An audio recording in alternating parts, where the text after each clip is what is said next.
Alright students, here I am once again with another video in which we are going to discuss some previous year questions.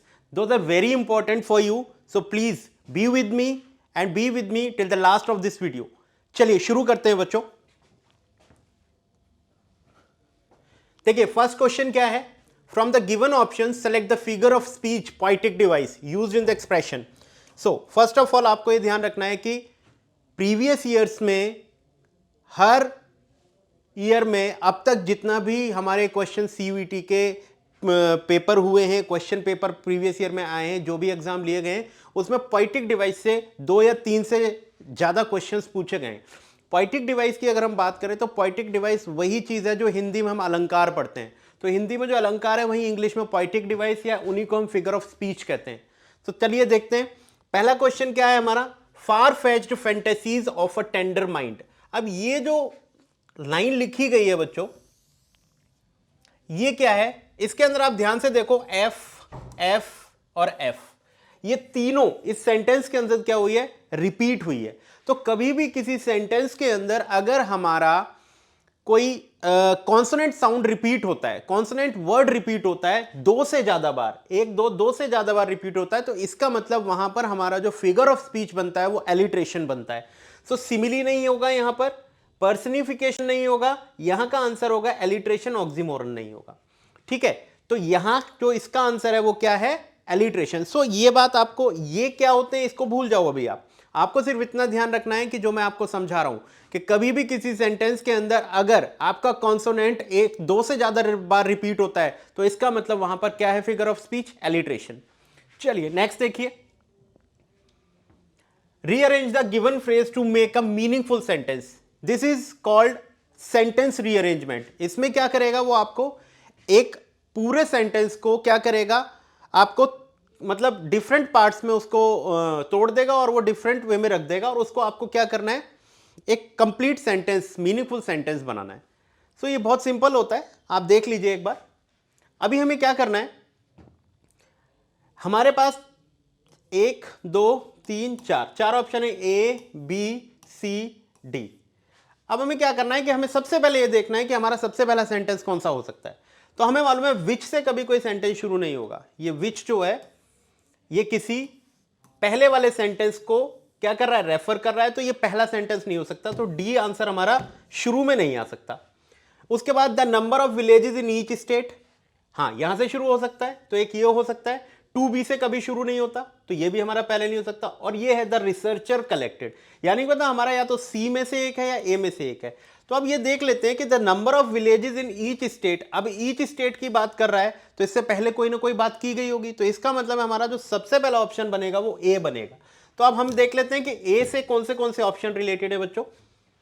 देखिए ए में सिर्फ एक ही option है तो हमें ज्यादा देखने की जरूरत नहीं है, यही हमारा आंसर हो जाएगा. और पढ़ के भी देख लेते हैं एक बार. The researcher collected the information on, किस पर, the number of villages in each state which are identified as problem village to be covered by national drinking water mission. देखिए ये बन गया, सीधा आंसर मिल गया हमें. तो हमें ज्यादा टाइम नहीं लगाना है इसको देखने में, हमें बस ये देखना है कि पहला कौन है, फिर उसमें चेक कर लो, जो पहला होगा वही हमारा आंसर हो जाएगा. चलिए नेक्स्ट भी हमारा क्या है, सेंटेंस अरेंजमेंट का क्वेश्चन है बच्चों. नेक्स्ट है civilisation in the real sense of term but in the. अब ध्यान हमेशा रखें कि बट से कभी कोई सेंटेंस शुरू नहीं कर सकते. बट क्या होता है, हमारा एक कोऑर्डिनेटिंग कंजंक्शन होता है और कोऑर्डिनेटिंग कंजंक्शन कभी भी सेंटेंस को शुरू नहीं करते. तो इससे कभी शुरू नहीं होगा, एंड से भी कभी शुरू नहीं होगा. ये दोनों ही कोऑर्डिनेटिंग कंजंक्शन है, इन दोनों से शुरू नहीं होगा. कंसिस्ट वर्ब है हमारी, तो वर्ब से तो सेंटेंस शुरू नहीं होते. तो इसका मतलब साफ समझ में आता है कि सबसे पहला सेंटेंस जो शुरू होगा वो सिविलाइजेशन से शुरू होगा. ए देख लेते हैं किस में दिया हुआ है, 2 में दिया हुआ है. इसका मतलब ये और ये हमारा आंसर नहीं है. 2 हो सकते हैं, ए बी या ए सी. बस हम दूसरा और चेक कर लेते हैं कौन सा कनेक्ट हो रहा है, उसके बाद हमारा आंसर हमें मिल गया. Civilisation in the real sense of term consists. अब ये जो पूरी बात है इसका जो वर्ब है वो कंसिस्ट है. अब देखो ये सी आ गया, तो सी में अगर हम देखें तो ए या सी वाला, ये वाला आंसर हमारा हो गया. वेरी सिंपल, मिल गया हमें आंसर. नेक्स्ट देखें. From the given option selected the rightly explains the expression. मतलब ये हमारा क्या है, इडियम एंड फ्रेज है. तो इडियम एंड फ्रेजेस में आपको ध्यान रखना है कि ये क्वेश्चंस भी हमसे पूछे जाते हैं. जो हिंदी में मुहावरे और लोकोक्तियां होती है, इंग्लिश में ही उनको फ्रेजेस कहते हैं. ठीक है, तब देखिए बर्न इन अ होल का मतलब होता है burn in a hole in the pocket. इसका मतलब होता है ज़्यादा खर्च करना, महंगा मतलब कुछ बहुत ज़्यादा पैसा खर्च कर देना। तो स्टील नहीं हो सकता, डिस्ट्रॉय नहीं हो सकता, डिस्ट्रॉय नहीं हो सकता, else belongings, to burn, address accidentally नहीं, to spend money very quickly, इसका मतलब होता है पैसे को बहुत जल्दी जल्दी खर्च करने को हम to burn a hole in the pocket कहते हैं। देखिए यहां पर मैं नीचे लिखा भी हुआ है, ये सारे प्रीवियस ईयर के क्वेश्चन है, CUT 2022 में पूछा गया है, इससे पहला भी 22 में पूछा गया था, ये भी 2022 में। तो अब तक जो हम कर रहे हैं वो 2022 के डिस्कस कर रहे हैं बच्चों। नेक्स्ट देखिए, choose the word that the given option that is closest to meaning to the given word. ये क्या है, सिनोनिम पूछ रहा है। पग्नेशियस, पग्नेशियस का मतलब एक्चुअल में ऐसा व्यक्ति होता है जो क्वेरलसम हो। क्वेरलसम का मतलब हुआ कि जो लड़ाकू हो, बात बात पर झगड़ता हो, ठीक है, उसको कहते हैं। तो इसका जो आंसर है वो पग्नेशियस है। ये तीनों इसके आंसर नहीं होंगे बच्चों, ठीक है। नेक्स्ट यहां पर आ जाता है ये वन वर्ड सब्स्टिट्यूशन। यहां से भी क्वेश्चन आपसे पूछे जाएंगे वन वर्ड सब्स्टिट्यूशन से। ये भी 2022 का हमसे पूछा गया प्रीवियस ईयर का क्वेश्चन है। वन वर्ड सब्स्टिट्यूशन में क्या होता है, एक पूरे सेंटेंस का एक सिंगल वर्ड होता है। अब जैसे one who loves and collects books, तो उसको कहते हैं बिब्लियोफाइल। अब बिब्लियो वर्ड जो होता है वो बुक से होता है, फाइल वर्ड का मतलब लव होता है। तो जो बुक्स से प्यार करता है, बुक्स को कलेक्ट करना, बुक्स को पढ़ना पसंद करता है, उसको बिब्लियोफाइल कहते हैं बच्चों, ठीक है। बेलिकोज लड़ाकू होता है। बोहेमिया एक ऐसा व्यक्ति होता है जो भीड़ से बिल्कुल अलग रहता हो, अलग कपड़े पहनता हो, अलग फैशन में रहता हो, उसको कहते हैं रॉक स्टार, आप जानते हैं। तो इसका आंसर बिब्लियोफाइल होगा, बाकी तीन इसके आंसर नहीं है। नेक्स्ट है वन वर्ड सबसे detailed plan of a journey, मतलब एक जर्नी का पूरा डिटेल्ड प्लान को क्या कहते हो, ठीक है। पूरे डिटेल्ड प्लान को क्या कहा जाता है, देख लेते हैं एक बार। तो डिटेल्ड प्लान ऑफ जर्नी का मतलब बेसिकली होता है इटिनरी, ठीक है। ये एक वर्ड है जिसका मतलब होता है किसी भी जर्नी के रूट्स क्या होंगे, क्या प्लान होगा, वो सारा प्लानिंग क्या होता है, इटिनरी बोलते हैं उसको, ठीक है बच्चों। चलिए नेक्स्ट देख लीजिए, Monica is not dash for this kind of job. अब देखो ये जो वर्ड है ना, ये सिंपल वर्ड्स नहीं होते, ये होते हैं हमारे फ्रेजल वर्ब्स। इनको क्या कहते हैं, फ्रेजल वर्ब्स। सो इनका मीनिंग जो है, इनके वर्ड से इनका मीनिंग समझ में नहीं आता, इनका अलग मीनिंग होता है, तो ये हमें याद रखने पड़ते हैं। अब जैसे Monica is not dash for this kind of job, तो कट अप का मतलब क्या होता है, कट अप का मतलब बेसिकली जो होता है वो, जैसे कट इन का मतलब मैं आपको बताता हूं। कट इन का मतलब होता है किसी के काम में किसी को इंटरप्ट कर देना, ठीक है। किसी के काम में किसी को इंटरप्ट करना होता है कट इन। कोई मेंटली डिस्ट्रेस्ड जो होते हैं उसको कह देते हैं हम कट अप, ठीक है। मेंटली डिस्ट्रेस्ड जब होता है बंदा तो कट अप कह देते हैं। बट जो कट आउट होता है इसका मतलब होता है सुटेबल। इसका मतलब क्या होता है बच्चों, सुटेबल। तो इसका आंसर क्या आ जाएगा बच्चों, कट आउट, ठीक है। तो इसका आंसर है हमारा कट आउट। Got it. चलिए नेक्स्ट देख लीजिए। चलिए देख लीजिए, नेक्स्ट क्वेश्चन है बच्चों, Ramesh decided to set dash some time every day for gardening. अब सेटअप का मतलब क्या होता है बच्चों, to erect something, to erect something. Set off का मतलब क्या होता है, ठीक है। सेट ऑफ का मतलब होता है कहीं के लिए जाना, ठीक है। सेट ऑन भी डिफरेंस होता है, लेकिन जो सेट असाइड होता है हमारा, सेट असाइड का मतलब होता है कुछ समय हमारा बचाकर रख देना किसी काम के लिए। तो बेसिकली इसका मीनिंग जो आएगा यहां पर सेट असाइड आएगा बच्चों, सेट असाइड, ठीक है। क्लियर हुआ। नेक्स्ट देख लीजिए, get me A cup of coffee dash. अब देखो ये जो क्वेश्चन पूछा गया है बच्चों, एक टॉपिक है हमारा इंग्लिश के अंदर, that is question tag. Question tag में डिफरेंट रूल्स होते हैं, लेकिन इसके अकॉर्डिंग मैं आपको बता देता हूं कि ये जो है हमारा सेंटेंस, ये हमारा एक ऐसा सेंटेंस है जो वर्ब से शुरू हो गया है, यानी कि मतलब ये इंपेरेटिव सेंटेंस है। इंपेरेटिव सेंटेंस में भी दो तरीके से हमारे क्वेश्चन टैग रखे जाते हैं। वैसे तो इंपेरेटिव सेंटेंस का जो क्वेश्चन टैग होता है वो शैल यू होता है हमेशा, लेकिन अगर वहां रिक्वेस्ट की जा रही हो तो रिक्वेस्ट का मॉडल वर्ब वुड या कुड होता है। तो यहां पर वुड एक में ही दे रखा है, वुडंट यू, तो इसका आंसर हो जाएगा वुडंट यू। तो ये इसका आंसर हुआ बच्चों। नेक्स्ट है she took that person dash a thief. तो ये टुक अ पर्सन या टेक समवन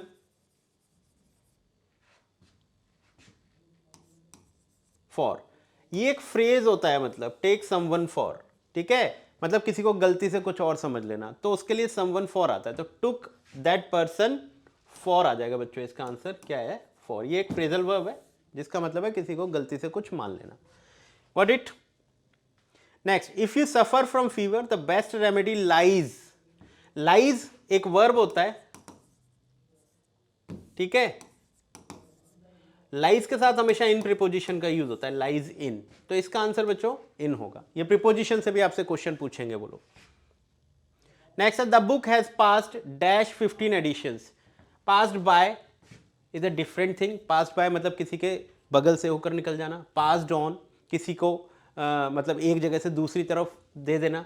पास्ड फ्रॉम किसी के साथ, पास्ड फ्रॉम किसी से प्राप्त करना। तो ये डिफरेंट मीनिंग है पास्ट के, फ्रेजल वर्ब के। लेकिन पास्ड थ्रू का मतलब है एक जर्नी तय कर कर जाना, मतलब तो ये बुक जो है वो 15 एडिशन से उसकी जर्नी रही है, तो यहां पर पास्ड थ्रू आ जाएगा बच्चों। इसका आंसर आ जाएगा पास्ड थ्रू। Got it. चलिए नेक्स्ट देखिए, choose the correct words to complete the sentence. चलिए ये सेंटेंस देख लेते हैं। कह रहा है it was dash cold dash we couldn't go out. तो यहां पर देखो कॉम्बिनेशन भरना है हमें, तो आपको ये ध्यान रखना है। मैं यहाँ पर क्योंकि वीडियो ज़्यादा लंबी नहीं है, छोटी ही है, तो इसलिए मैं इसका पूरा एक्सप्लेनेशन नहीं दे रहा हूँ। मतलब आपको सिंपल तरीके से बता रहा हूँ कि इस तरीके से अगर क्वेश्चन आ जाए तो ये बातें आपको ध्यान में रखनी है, बिना अपना टाइम वेस्ट किए। अगर आप ये बातें भी ध्यान रखोगे तो इस तरीके का क्वेश्चन आप सॉल्व कर सकते हो। जब भी टू आएगा और उसके साथ कोई एडजेक्टिव आएगा तो बच्चों ध्यान रखोगे उसका कॉम्बिनेशन में हमेशा टू प्लस वर्ब की फर्स्ट फॉर्म रखा करो। अगर टू के साथ एडजेक्टिव है तो टू के साथ वर्ब की फर्स्ट फॉर्म आती है, लेकिन सो के साथ एडजेक्टिव होता है तो फिर बच्चों वहां दैट के साथ एक क्लॉज लिखी जाती है।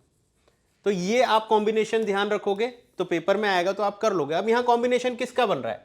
मान लो अगर मैं यहां टू लिख लूं तो यहां टू प्लस V1 का तो कोई यूज ही नहीं है, वहां तो पूरा सेंटेंस लिखा है। तो सेंटेंस लिखा है तो इसका मतलब यहां सो प्लस एडजेक्टिव आना चाहिए। तो यहां पर आपको क्या लिखना चाहिए? सो कोल्ड, और यहां आना चाहिए दैट।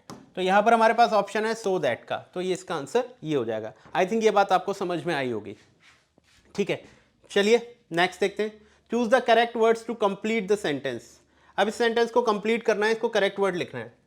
अब यहां पर एग्री वर्ड लिखना है, तो आप एक बात हमेशा ध्यान रखें, एग्री वर्ड के साथ कभी आईएनजी फॉर्म का यूज नहीं होता, ठीक है। एग्री वर्ड जो होता है वो कोई एक्शन नहीं होता उसके साथ, एक तो आईएनजी फॉर्म यूज नहीं कर सकते आप। दूसरा एग्री वर्ड जो होता है ना बच्चों वो इंट्रांसिटिव होता है। इंट्रांसिटिव का मतलब आपको मैं समझाऊं तो इंट्रांसिटिव वर्ब का कभी ऑब्जेक्ट नहीं होता।